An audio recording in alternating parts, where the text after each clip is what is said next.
First ever factory outlet Mukunda jewelleries grand opening December 14న హన్మకొండలో. నమస్తే రమగారు. నమస్తే జయ. రమగారు, మనకి ధనుర్మాసంలోనే సుబ్రహ్మణ్య షష్ఠి ఉంది కదా. షష్ఠి యొక్క విశిష్టత. సుబ్బరాయ షష్ఠి అంటే సుబ్రహ్మణ్యేశ్వర ఆరాధన చేసుకునే రోజు. ఇదివరకటి కంటే సుబ్బారాయుడు షష్ఠి అంటారు. సుబ్రహ్మణ్య షష్ఠిని సుబ్బారాయుడు షష్ఠి. తమిళియన్స్ ఎక్కువ చేస్తారని కనిపిస్తుంది. స్కంద షష్ఠి అంటారు.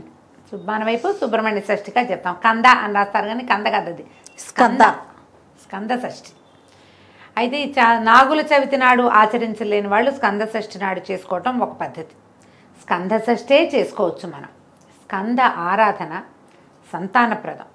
రెండోది కుమారస్వామి శుద్ధ జ్ఞాన స్వరూపుడు. సుబ్రహ్మణ్యుడు జ్ఞానస్వరూపుడు. మనము మన జీవితానికి ఒక ఆధ్యాత్మిక ప్రగతి కావాలన్నా, క్రమశిక్షణతో కూడిన జీవితం కావాలన్నా కూడా సుబ్రహ్మణ్య ఆరాధన చాలా మంచిదిగా చెప్తారు. ఈ సుబ్రహ్మణ్యం అంటే మనం సర్పం కదా. అవునండి, మనకు తెలుసు అది. అయితే ఈ సర్పం మానవ దేహంలో సర్పం ఉంటుంది. అది ఎక్కడుంది? కుండలిని స్వరూపంలో ఉంటుంది. ప్రతి మానవుడికి మనకి అవయవాలు కనపడతాయి. కనపడనివి చక్రాలు ఉంటాయి మనకి. షట్చక్రాలు ఉండి 6 చక్రాలు ఉండి పైన 7వ చక్రమైన సహస్రార చక్రంలో అమ్మ అంటే మా శక్తి కొలువై ఉంటుందని చెప్తారు. ఈ శక్తిని చూడాలంటే మూలాధార చక్రంలో ఉన్నటువంటి కుండలిని శక్తిని నిద్రలేపి ఆ శక్తి ద్వారా మనం అమ్మని చూడగలుగుతాం. ఈ కుండలిని ఎలా ఉంటుందంటే తన తోకని తనే కరిచి నోటితో కరిచి పెట్టుకుని 3 చుట్టలు చుట్టుకుని ఉన్నటువంటి ఒక సర్పాకార శక్తి మనకి మానవ దేహంలోనే ఈ కుండలిని రూపంలో ఉంటుంది అని చెప్తారు. ఈ కుండలిని శక్తి అది సర్పంలాగా పైకి వస్తుంది కదా, అది సుబ్రహ్మణ్య శక్తిగా చెప్పబడుతుంది. జ్ఞానం కలిగినప్పుడే, మనలో జ్ఞానం వికసించినప్పుడే మనం ఈ చక్రము ఆ చక్రాన్ని సరిచేయటము, అది మిగిలిన చక్రాలను భేదనం చేసుకుంటూ ఆ చక్రంలోంచి ఈ కుండలిని శక్తి బయటకు వచ్చి ఒక్కొక్క చక్రాన్ని దాటుకుంటూ చక్రభేదనం చేస్తూ తురీయ స్థితికి పై దాకా అది రావాలి అంటే కనుక జ్ఞానం కావాలి మనుషులకి. అంతేగా. మనం ఈ కుండలిని భేదన చేసిన వాడు, చక్రభేదనలు చేసిన వాళ్ళు మన చుట్టుపక్కల కొంతమంది మహానుభావులు కనపడతారు. సాధారణంగా చక్రభేదన జరిగినప్పుడట షట్చక్రాలను ఒక్కో చక్రాన్ని భేదించి శక్తి పైకి వస్తున్నప్పుడు ఒక్కొక్కళ్ళకి కొన్ని రకాల శక్తులు వస్తాయి. ఆ శక్తులకి లోబడిపోతారు చాలామంది. శక్తికి లోబడి అది ప్రదర్శనకి పూనుకుంటారు. ఓకే. లేదా చుట్టుపక్కల వాళ్ళు ఎవరైనా సరే దాన్ని ప్రబోధిస్తారు, ఓహో నువ్వు అద్భుతమైన వాడివని. వెంటనే వీళ్ళకి అహంకారం మాయ వాళ్ళని పైకి ఎక్కనివ్వదన్నమాట. అహంకారానికి లోనయ్యి అది అక్కడే ఉండిపోతారు. ఉండిపోయి ఆ శక్తులు ప్రదర్శన అంతే. ఇంకా తర్వాత ఇంకా ఉపాసన పైకి వెళ్ళటము, సహస్రారంలో శక్తిని అసలైన అమృతాన్ని అందుకోవటం చేయలేకపోతారు. చక్రభేదనం జరుగుతుంది చాలామందికి, చక్రాలు వెళ్తాయి. కానీ ఎక్కడ ప్రతి చోట వచ్చేసరికి ఒక్కొక్క చక్రభేదన జరగంగానే ఒక్కో రకమైన శక్తి ఆవిష్కారం జరుగుతుంది. ఆ జరిగిన శక్తి ఆవిష్కారానికి లోబడి మాయకి లోబడి ఉన్న వాళ్ళు అక్కడే ఆగిపోతారు. సుబ్రహ్మణ్య ఆరాధన వల్ల మాయని తొలగించుకుని మనం మనుషులు ఆ అమ్మవారిని చూడగలుగుతారు, అమృతత్వాన్ని సాధించగలుగుతారు. మనకు ఎంతోమంది గురువులు చాలామంది కనిపిస్తారు. వీళ్ళందరూ కూడా అంటే చాలామంది జనాల్ని ఆకర్షించగలిగిన వాళ్ళు, ఎక్కువ మంది జనాలు వాళ్ళ చుట్టూ చేరుతారు. వీళ్ళకి వాళ్ళంతటా వాళ్ళకే సహజంగానే చక్రభేదం జరిగిన వాళ్ళు అయి ఉండొచ్చు, లేదా ఉపాసన ద్వారా చక్రాలని భేదించిన వాళ్ళు కూడా అయి ఉండొచ్చు. ఎప్పుడైతే జనము గుమికూడటము చాలామంది వేరే రకరకాల మార్గాలు వచ్చినాయో, ఏ స్థాయికి వెళ్ళారో ఆ స్థాయిలో ఉండిపోతారు. మనం ఎంతోమందిని గమనిస్తాం, పెద్దవాళ్ళని చూస్తాం, వాళ్ళలో విపరీతమైన జనాకర్షణ ఉంటుంది. వాళ్ళు ఏం చెప్పినా వింటారు జనం. అవును, వాళ్ళ వెనకాల పరిగెడతారు, వాళ్ళనే పరమ గురువుగా భావిస్తారు కూడా. ఎంతమంది కనిపిస్తారు వాళ్ళలో కూడా. ఇప్పుడు ఈ అమృతత్వాన్ని సాధించి మనుషుల కోసం ఇలా ఉన్నవాళ్ళు కొంతమంది ఉండుండొచ్చు మహానుభావులుగా, లేదా అమృతత్వాన్ని సాధించలేక ఎంత మటుకు వెళ్ళారో అక్కడే ఆగిపోయిన మహానుభావులు కూడా కొంతమంది ఉంటారు. ఎవరైనా మహానుభావులే, అందులో తేడా ఏం లేదు. కాకపోతే వాళ్ళు ఎంతవరకు వెళ్ళారు, ఇంకా ఎంత వెళ్ళాలి అనే జ్ఞానాన్ని సుబ్రహ్మణ్యుడు ప్రసాదిస్తాడని చెప్తారు. మనం ఇప్పుడు మామూలు మనలాంటి వాళ్ళకి ఏం తెలిసాయా, ఇవన్నీ విని తెలుసుకుని చదువుకుని అంతే. ఈ చక్రము భేదించడం అంటే ఏమిటో సాధారణ మనుషులకు అర్థమే కాదు. అవి నాకు అయిపోయింది అనుకుంటారు. అయిపోయిందంటే అవదది. నాకేమీ కాలేదనుకుంటే అయినట్టు. ఏమీ అవదు, దానికి సమయం పడుతుంది. కానీ ఆధ్యాత్మికమైన ఆలోచనలు, స్పిరిచువాలిటీ వేరు, మనకి డివోషనల్ వేరు కదా, నీకు తెలుసు కదా. అవునండి. భక్తి వేరు, ఇది వేరు.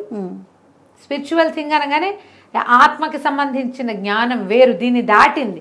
భక్తి అనగానే మన భక్తి ఎక్కడ ఆగిపోతుంది? పువ్వులు, పూజ అక్కడే ప్రసాదాలు ఇక్కడే ఆగుతుంది.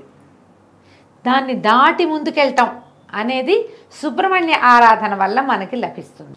ఈ సుబ్రహ్మణ్య ఆరాధన కూడా ఏదో శ్రోత్రియంగా ఏది కనపడుతుందో దాన్ని చేయటం కాకుండా ధ్యానము, తదేక దీక్ష, ఇవి చాలా అవసరం. తరచుగా సుబ్రహ్మణ్య దేవాలయాలు దర్శించే వాళ్ళకి ఆత్మజ్ఞానం వైపు దృష్టి వెళ్ళటానికి అవకాశం ఉంది. ఆయన్ని ఆరాధిస్తే మన ఆధ్యాత్మిక ప్రగతి బాగుంటుంది. దానికోసమే కాకుండా లౌకిక జీవనానికి కావలసినటువంటి సంతానోత్పత్తికి సుబ్రహ్మణ్యుడే అధిదైవం. సంతానం కావాలంటే సుబ్రహ్మణ్యుని ఆశ్రయిస్తే సంతానం కలుగుతుంది. జాతకంలో నాగదోషాలు అవి ఉంటే, కుజదోషము, నాగదోషము కనపడుతుంటే వాళ్ళు తప్పకుండా సుబ్రహ్మణ్య ఆరాధన చేయాలని చెప్తారు. సమీపంలో ఉన్న ఎక్కడ నాథులు ఉంటారు, ఎక్కడ నాగప్రతిష్టలు ఉన్నా అక్కడ పూజించటం. సర్పారాధన, నాగారాధన చాలా మంచివి. సుబ్రహ్మణ్య స్తోత్రాలు కూడా కొన్ని అద్భుతమైన స్తోత్రాలున్నాయి.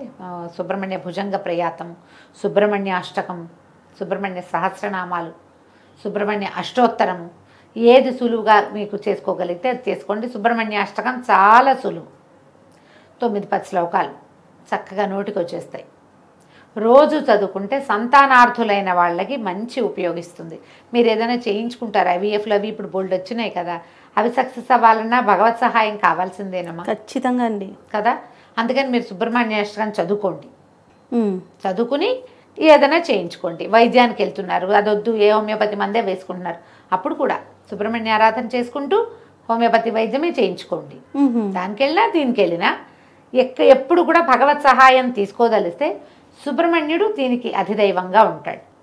వివాహాలు ఆలస్యమైనా, తరచు సంతానం లేట్ అయినా, లేదా అబార్షన్లు అయిపోయే వాళ్ళు చాలా మందికి మిస్క్యారేజెస్ అయిపోతుంది. కొంతమందికి ఎక్టోపిక్ ప్రెగ్నెన్సీ లాంటివి వస్తాయి. వాళ్ళకు కూడా సుబ్రహ్మణ్య ఆరాధన మంచిది, స్కందారాధన మంచిది అనేది మనం ఎప్పుడు చెప్తూనే ఉంటాం. ఎందుకంటే ఈ స్కందుడు ఎన్ని చోట్లకో మారి ఎక్కడ ఇది కాకుండా జన్మించాడు. ఎన్ని ప్రతికూల పరిస్థితులు వచ్చాయో ఆయన పుట్టుక్కి. అమ్మా నాన్నని కలవనివ్వల దేవతలందరూ కలిసి. సహజంగా ఆయన పుట్టలేకపోయాడు, సహజంగా జన్మించలా. శివవీర్యాన్ని శక్తిలో నిక్షేపితం చేయలేకపోయారు, పార్వతిలోకి రానివ్వలా దాన్ని. ఆ శివవీర్యం భూమి మీద పడింది, అగ్నిదేవుడు భరించాడు. అక్కడి నుంచి గంగానదిలోకి చేర్చారు. ఆవిడ శరవణంలో వదిలిపెట్టింది, దాన్ని అక్కడ వదిలేసింది. శ్వేతపర్వతం ఎక్కడ వదిలిపెట్టేసింది. వదిలేస్తే అప్పుడు ఇవన్నిటికీ ఎన్ని చోట్లకి జారినా కూడా చివరికి శిశువుగా మారాడు ఆయన, రెల్లుగడ్డలో నుంచి.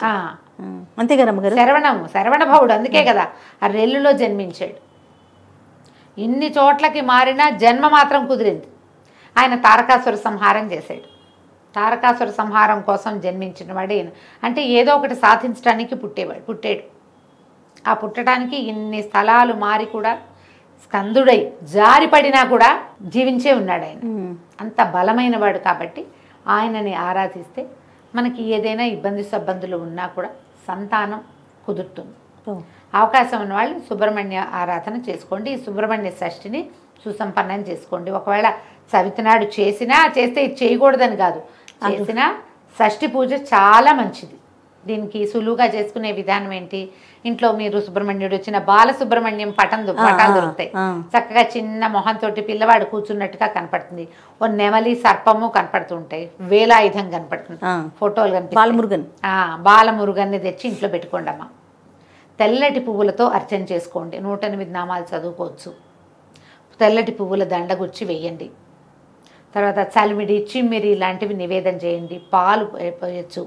చిన్న వెండి పడగ తెచ్చుకుని ఆ పడగను పెట్టుకుని నామాలు చదువుతూ పడగకి పాలు పోయండి.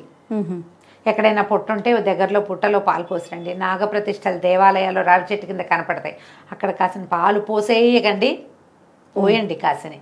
చిన్న అంత వెండి గిన్నెడు, వెండి గ్లాసెడు పాలు చాలు ఉద్ధరణతో పోస్తే ఒక 11 సార్లు 11 ఉద్ధరణలు, అంతకంటే అవసరం లేదు. పుట్టలో పోస్తే 3 ఉద్ధరణల పాలే పోయమని చెప్తారు, అంతకంటే అక్కర్లా.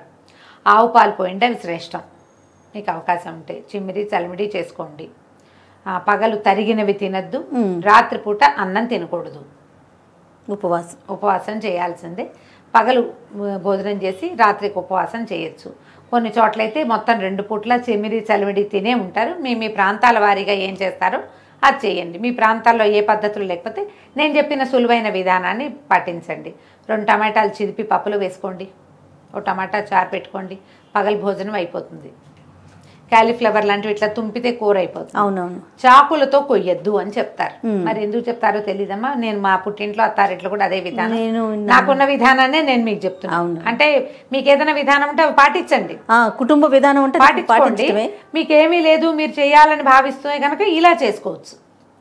రాత్రికి ఆ చిమ్మిరి చలిమిడి తినండి. ఏదైనా ఒక పండో ఫలమో, అరటిపళ్ళు మంచిదమ్మా, ఈ కోసుకునే పళ్ళు అవి తినకండి. చాకు ముట్టుకోవద్దు, అదే రూల్. కొయ్యొద్దు, కత్తిపి చాక కాకపోతే కత్తిపిటితో కొయ్యచ్చా అని అడగండి. తరిగేవి కోసేవి పనికిరావు. సుబ్రహ్మణ్య భుజంగ ప్రయాతం కొంచెం టఫ్, కానీ అది చాలా బలమైంది, మంచిది అని చెప్తారు. ఎవరైతే ఉపాసనా మార్గంలోకి వెళ్ళాలనుకుంటున్నారో వాళ్ళు సుబ్రహ్మణ్య భుజంగ ప్రయాతాన్ని రోజు చదువుకోవటం వల్ల ఆధ్యాత్మికమైన ప్రగతి కొంత ముందుకెళ్తాం మనం సాధనలో. అవకాశం ఉన్నవాళ్ళు ఈ సుబ్రహ్మణ్య షష్ఠిని సుసంపన్నం చేసుకోండి. తప్పకుండా. నమస్తే. నమస్తే.